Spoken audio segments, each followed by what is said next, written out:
These are refugees in Libya. This morning, after 66 days, we have experienced and we have been subjected to a lot of atrocities that have befallen us in front of the CDC and in prisons. The reasons why we have been campaigning here are well known to the world. We have tried so far and we have made it to 66 days with all humiliations, with hunger, with starvation, with lack of medical access. There are no intervention from the organization that are supposed to help us. What happened yesterday here in front of the main office in Saraj was a kind of violation. It's human rights violation. We were peaceful demonstrators. We stood waving our signpost, demanding for nothing bigger but protection, a respect to our human dignity, to respect our rights and protect them. But these have not been met. The so-called diplomatic police came yesterday and started harassing people. People read their fire there. It was early in the morning. This response is going to Jean-Paul Cavalieri. Yesterday he said the police, the diplomatic police came to extinguish fire which was lit in front of the office. This never happened. It never happened. He has surveillance cameras. He has CCTV. Why not release the footages? People read their fire there across the tarmac road. It was 6 a.m. in the morning. And very cold, as we know the weather situation, the condition of weather is dearly changing in Libya. People were freezing and they had to leave these cartons gathered by the shop owners. And then they start by warming themselves. This police came and started harassing them and they tried to extinguish the fire from the main office. Why is this happening? Why are they armed? When he's asked by the international community, Jean-Paul doesn't respond. Who are these militias? Who are these people? They are armed groups with weapons. Some are with knives. So if these people are not ready to protect us, we have been calling on Jean-Paul on the 31st of October in a meeting that we held together with them, trying to find a durable solution to our situation.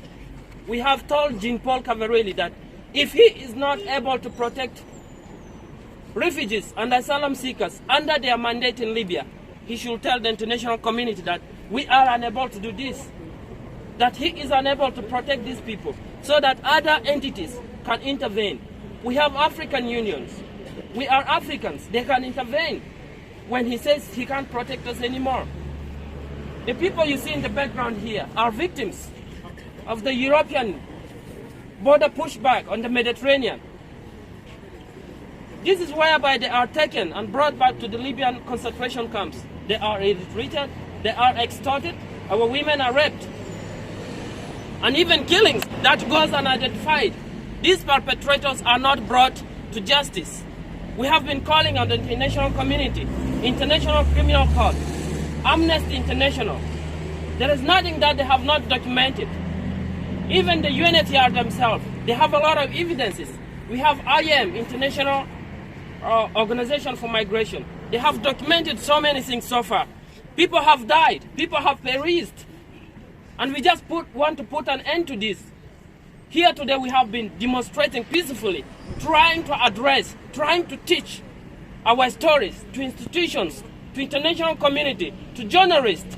But only few ones are interested in our stories. Why? We are humans, we continue to strive, we continue to fight for what is right. This is our right. We deserve better. We have the right to life. We have the right to seek asylum because we all were pushed by circumstances beyond human endurance in our communities, in our countries of origin.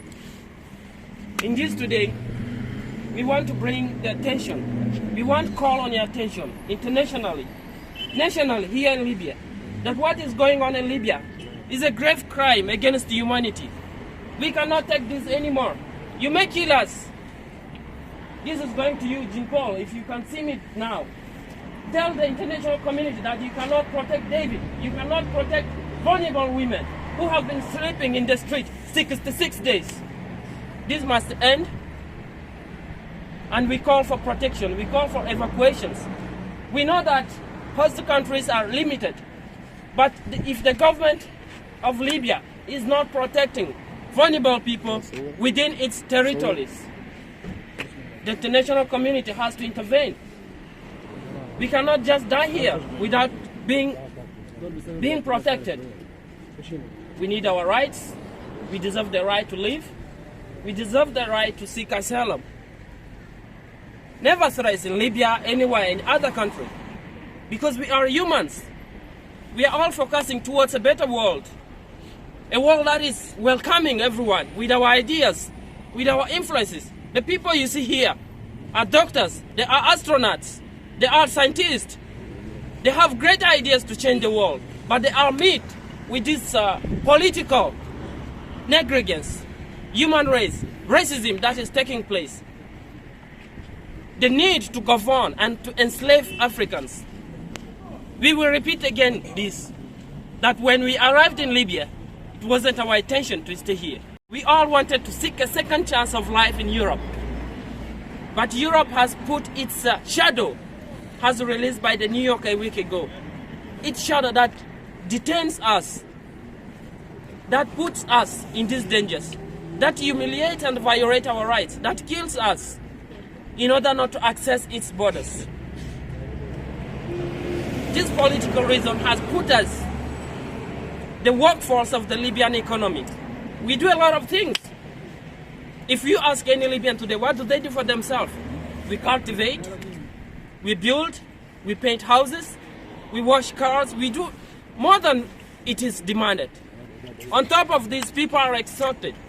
When we are brought back from the Mediterranean Sea to the detention centers, we are extorted, we are tortured in such a way that we need to pay ransoms. And these are thousands of dinars. We contact our families back in this poor situation that they are in, of which we are fleeing from. We contact them, they have to sell everything that they own.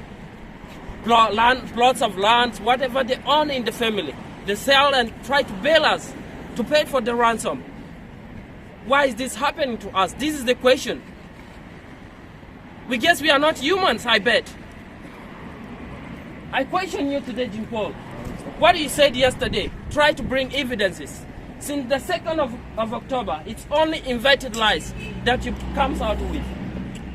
These reasons, we are not ready to take it. We are not criminals. You call us criminals. You call us whatever it is. We are not armed. Can you identify any single one of these people armed with a weapon, with a knife, or whatever it is? You don't have any evidence. People were victimized in their homes. People were sleeping in their own situations ascribed to them by the European Union, by the Italian authorities, by funding the so-called Libyan Coast Guard. This is happening under their watch. This is something well pre-planned. And we are calling for the end of this. We are calling for the end of this. We continue to call. If you really deserve the right to live, we must be protected, we must be respected. Thank you. No! No! No! No! No! No! No! اي قال عنده رسالة داري يوصلها يجي قدامي يا شباب. ايوه. ايوه. جيت الجزيرة.